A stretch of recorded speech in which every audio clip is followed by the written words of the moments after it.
DW Africa Link. Kenyans are demanding justice for blogger and teacher Albert Ojwang, who died in police custody under suspicious circumstances. The 33-year-old Ojwang was arrested last Friday, June 6th, in Homa Bay, Western Kenya, and transported over 350 kilometers to Nairobi.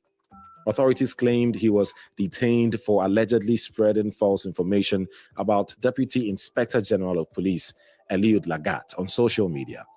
He was found dead in his cell 2 days later at Nairobi's Central Police Station.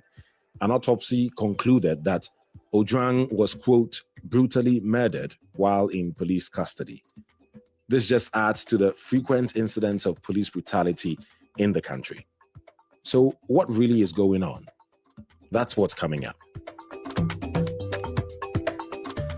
I am Eddie Micah Jr., and you are welcome to Africa Link, the podcast that connects you to the stories that matter. Africa Link, every weekday here on DW.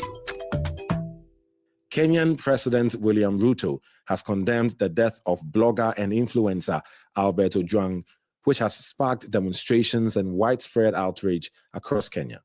Ruto said, quote, "This tragic occurrence at the hands of police is heartbreaking and unacceptable." He urged the police to cooperate fully to facilitate a swift, transparent, and credible investigation so that justice will be served. But will justice be served? For more on this, let me bring in Wanjeri Nderu, an anti-corruption and human rights activist. Also with us is our very own Andrew Aseke. He is DW's correspondent in Nairobi, Kenya, and is following the fallout from the streets and social media. Hello, ladies and gentlemen. Welcome to Africa Link. Wanjeri, you get to go first. Albert Ojwang criticized a senior police officer, and now he's dead. What's going on? Well, this is the current situation in Kenya right now. It is our reality as we speak. And what is sad is that we probably do not know how many more people have gone through what he has gone through, have been disappeared or killed, because we do not have the capacity as individuals to be able to find out countrywide how many of those cases are there. But with what we see with Albert, the impunity of it, the brazen acts of these officers, they did not think that Kenyans would even either miss him or react to his death the way we have reacted. But this is it. It's become so bad that Kenyans have now tend to a point where back on the street this week in several parts of the country. In fact, in Kenya for the last 1 year, there's been a protest in parts of this country every single day, just that some of them are never reported. So this country is not the same as it was 2-3 years ago. This regime has created such an environment that is so toxic, and we no longer live in fear. And that's the thing, and that's what they don't understand. Kenyans are not afraid anymore. We are seeing people getting killed, and people are still going back to the streets and confronting the same police officers who are killing us. We saw that yesterday in Nakuru, where protesters, somebody is going towards the police, knowing very well the policeman is aiming to shoot him, and one person died. So I don't even know how to describe. I have never experienced what we are experiencing myself in this country. I have been a human rights defender for a very long time. I've been in protests, I've organized protests, but this is the worst that it has been since the time of the late President Moi in the 90s. Right. Oof, Andrew, you've been covering this, you've been on the ground, and you've been following how Kenyans have been reacting to the death of the blogger, Albert Ojwang. Tell me more about how Kenyans are reacting. Thank you very much, Eddie. The reaction in Kenya was instant. People were shocked, but also really angry. And because this was not just another name in the news, Albert Ojwang had a voice. He had a voice online, unlike other young people who have been killed for the same. You remember last year during the finance bill protest, and people knew him for calling out powerful figure. So when word spread that he had died in police custody after criticizing the senior police officer, the DIG, it felt personal to many. And you asked about the reaction. Activists and Kenyans from all walks of life hit the streets, and of course, the police responded the only way they seem to know, that is with tear gas. And online, especially on X, that is Twitter, and TikTok, the story has exploded. Young people especially were not having it. They were saying that if this can happen to him, it can happen to any of us. You could feel the fear, but also sort of a growing defiance, because it is still the #1 story trending in Kenya right now. The Independent Policing Oversight Authority, IPOA, is investigating the matter. From what you're saying, you don't trust at all that real justice will come out from this internal probe? No, not at all. They're just going to do their usual.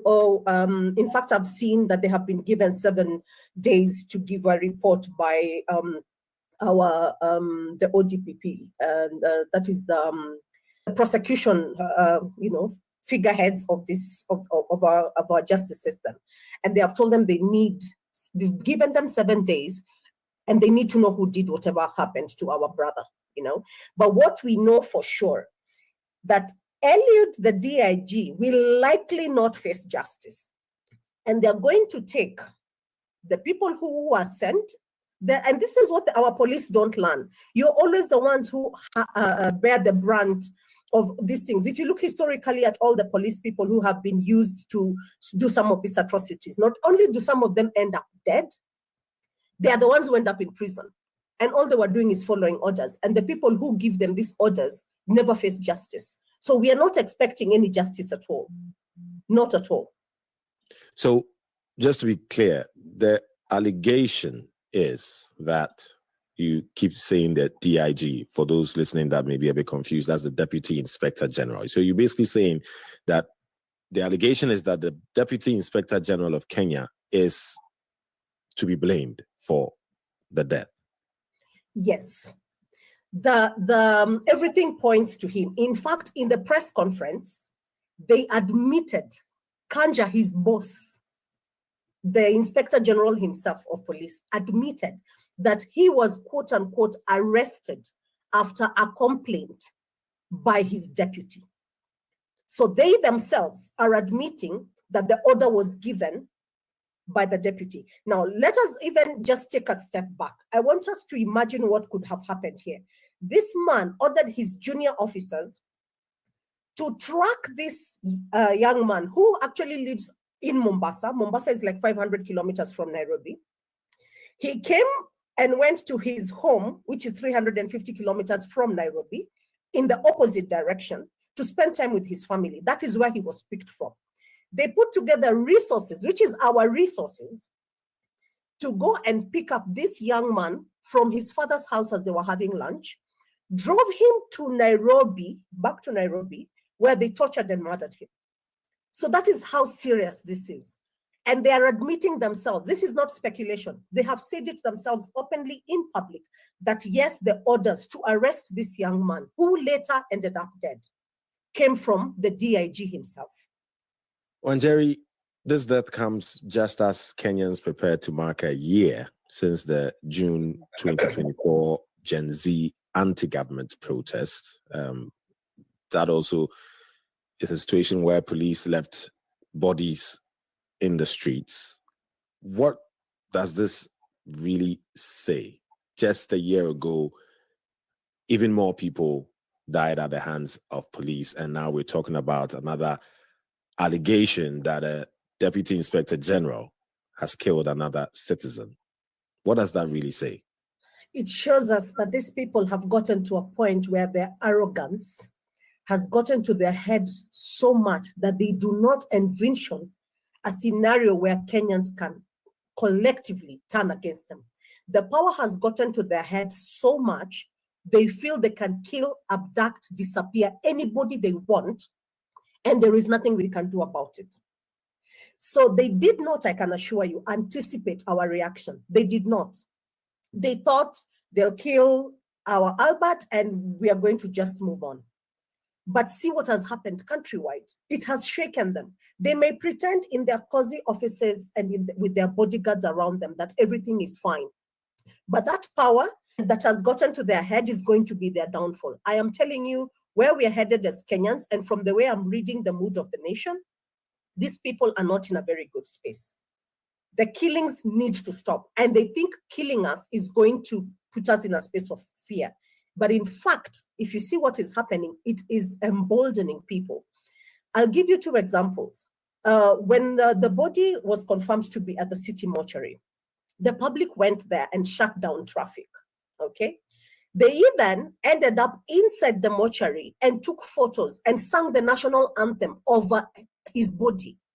That's how passionate Kenyans are about what has happened to this young man. And as this was happening, there was a police officer on the scene who was taking photos of the protesters. And what they do is they take our photos and then later use them to target us, because that's how they identify who was on the streets. And he was in plain clothes, but somehow, I don't know whether it is a divine moment or something, Kenyans realized that this is not one of a protester. This must be a policeman. And they did a citizen's arrest of this man, forced him to identify himself by name, by rank number, and the police station he comes from. That is one example. Same, yesterday we have a politician who comes from the general region.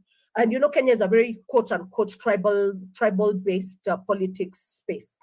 So this woman comes, and she's from where Albert Ojwang comes from, that region, and she comes to the mortuary and tries to address Kenyans. And people refuse to be addressed by her. She was literally asked to leave. That's where we are at. So this impunity that they're moving with and they're living under, and this power that they think is going to give them the protection from the people. When the people revolt, even those policemen that are around them with guns will not protect them. And I'll give you something else that happened last year. During the protest, I was in the street myself with my daughter and the rest of the young people. We were supporting them. And what I realized is that some of the policemen that were on the ground who were beating us up were not even Kenyans. I could tell, even other protesters around us could tell, that some of them are from Uganda, because the accent is very clear. The Ugandan accent is very clear. And we could tell that they had been shipped in to come and deal with us. Our police force is not big enough to handle 50 million of us. So that's what they need to understand. Yeah. Whoa.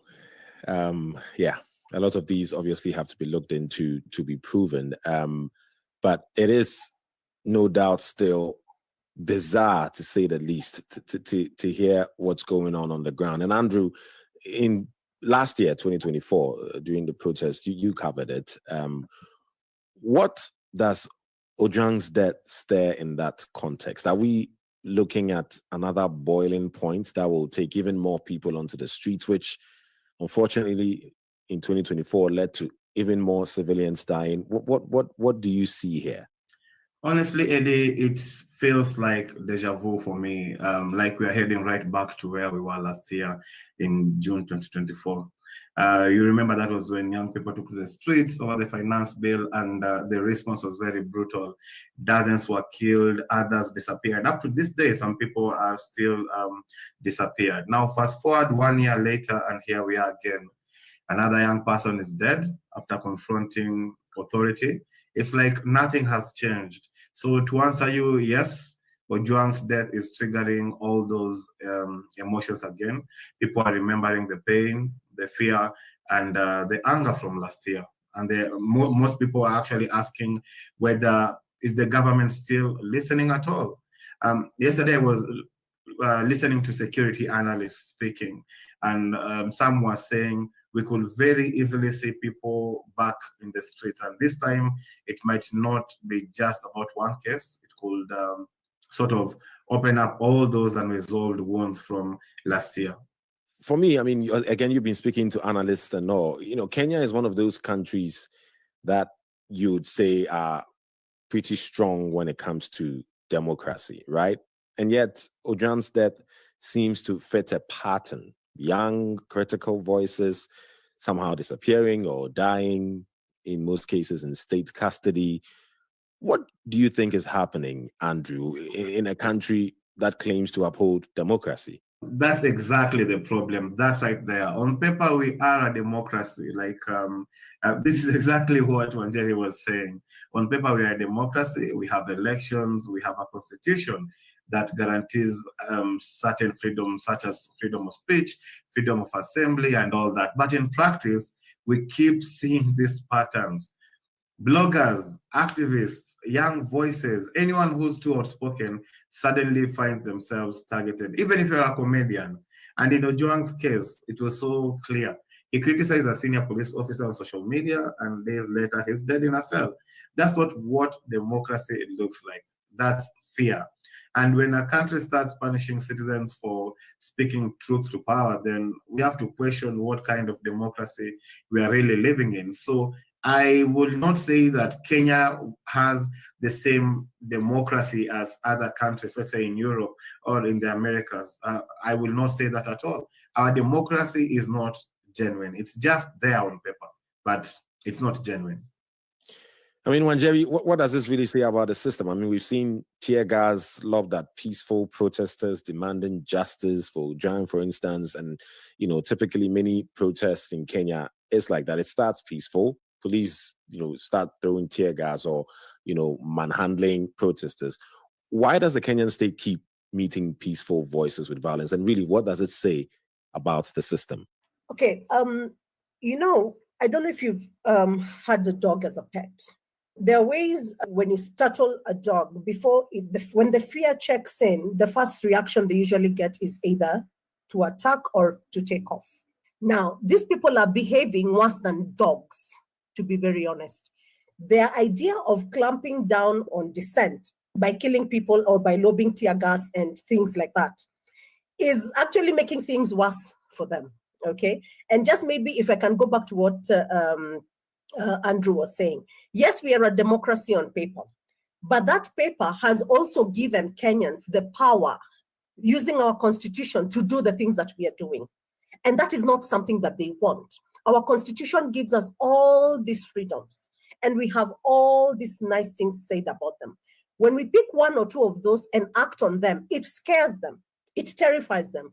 And unfortunately for them, instead of taking a step back and asking themselves, how do we engage people? How do we change what we are doing? Because the only thing we have asked them to do, really, since they got into power, was do your jobs. But all they're doing is stealing from us, openly flaunting their helicopters and money on tables and their watches and their Louboutin red-bottomed shoes on social media, and doing even things like videos, dancing around property, saying and telling us, see what God has done for us. When they're doing that, our hospitals have no drugs. Just actually to this week, I think, they reported that the drugs that we have in our hospitals are expired. Our education system has crumbled. In fact, the national exams that are supposed to be done this year, they're saying that they might not happen because there is no money for printing the exam papers. That has never happened because they're stealing everything. They're grabbing everything. It is so, I don't even know how to put it in context. It's like almost they're going into our central banks and carrying out the money in sacks and doing nothing at the same time. If you want to hoodwink people, show them that you're working. Pretend to be working. Let us see something good here, something good there. That's not happening. They simply do not care what we think about them as long as they are buying their mansions and they have all these helicopters in private hangars at Wilson Airport. In fact, they just went into government specifically to enrich themselves, and they're not hiding it from us. So when we get angry, how do they react? By killing us, by using police to, these policemen, and I have some of them who are my friends, and we talk about what happens when they're given such orders, and they say we do not have a choice. There's a policeman right now, very, very popular in Kenya. His name is Samido. He's also a musician, very, very popular. And because he chanted one term, the crowd is the one that dictates how the performer, if you've been to a concert, you find that at times that the crowd takes control of the performance. and the crowd were chanting to him, one term, one term, one term, which is what is happening in Kenya now, where people are saying President Ruto is a one-term president. He's going to be the first one-term president. And he asked the crowd, oh, so we are saying one term. And he just chanted one term, and the clip went viral. So what do? They take him and transfer him to the anti-stock theft unit and send him miles and miles and miles away from Nairobi or from wherever he was stationed. And that is how they punish policemen. So they send you into very semi-arid, remote areas where you can barely survive. So he hasn't reported as of yesterday for 10 days. And Kenyans may have missed this because I've not seen it. It should have been trending, actually, because of how popular he is. And now the police have issued an arrest warrant for him for not going to work 10 days after he was supposed to report. And they have stopped his salary. So what happens now? I mean, Kenyans want justice for the death of the blogger, Albert Ojwang, who died in police custody. What can we expect in the coming days? How can justice be gotten? And do you believe justice will come even, Wanjeri? No, to be very honest, no. And that is where the pain is, that there's a family out there that, yes, we have them and we have them in our prayers, and we don't know how to, we can't bring their son back. But Kenyans do not expect justice. We don't expect justice. Especially me as a mother who has a 21-year-old who actually had to go into hiding for a few weeks this year because of her involvement in the protests and all that. It is sad when you see them coming after our children. And this boy was the only child of that man. Only child. And he was giving his story about how he has raised him so painfully, working in mines for more than 20 years. And when this young man has gotten a job, he's just started a family, he has a child who's only barely 2 years old, and then you kill him over a social media post. We are not expecting justice. But maybe I can just maybe read just the last line of what this statement from Maraga is so powerful, presidential candidate Maraga. And he said, we now demand the regime shuts down, makes way for a reset to the rule of law and accountability, a restoration to the values respecting human life, and a rebuilding of our nation's institutions that now point towards state failure. That's the only solution. There is nothing else. Right. What do you mean by total shutdown? How likely? The resignation of everybody from the president all the way down to his minions. We need this regime gone. It is now. We can't continue living like this as Kenyans. As much as they can't kill all of us, we can't afford any more bloodshed. We simply can't. That's also definitely very dangerous because even more lives will be lost. So seems like there's some sort of a stalemate. Is it not just a case of waiting democratically for the next elections? And, if Kenyans decide to choose a new leader, then so be it, right? That seems to be the only logical way to go, isn't it? Well, that should be the ideal, but the way they're moving, these people, they literally want us to oust them. The way they're pushing Kenyans and the killings that are still ongoing and the disappearances. Kenyans, as I told you what we've witnessed this week, them confronting the police directly. They're pushing us to a point where we will not care whether if we go to the street, we are going to lose a few more people as long as we remove them. That is unfortunately where they're pushing us to. It is sad that lives are being lost, but lives are still being lost when we sit in our homes and tweet. A social media post is going to get you killed.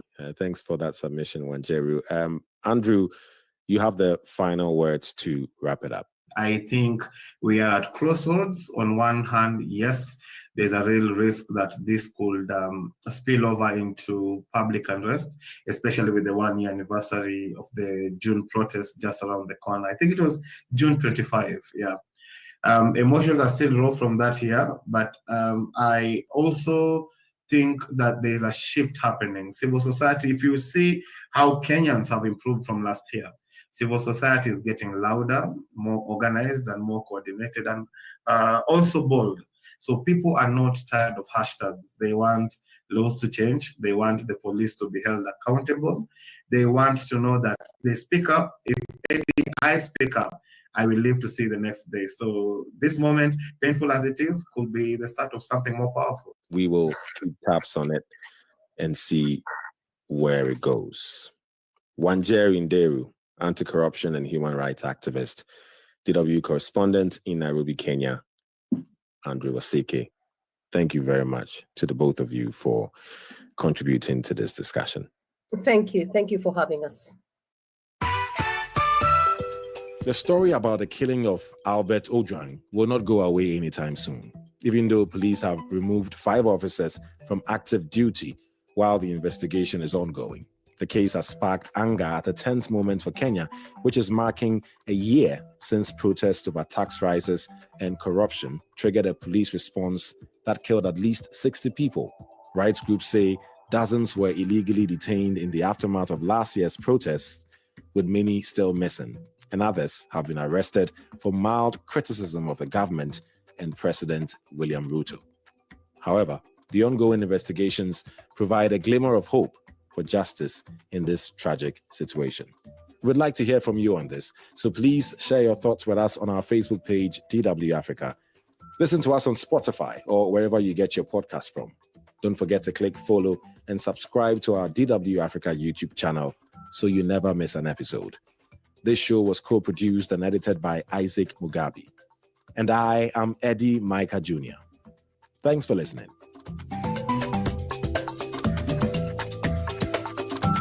DW, made for minds.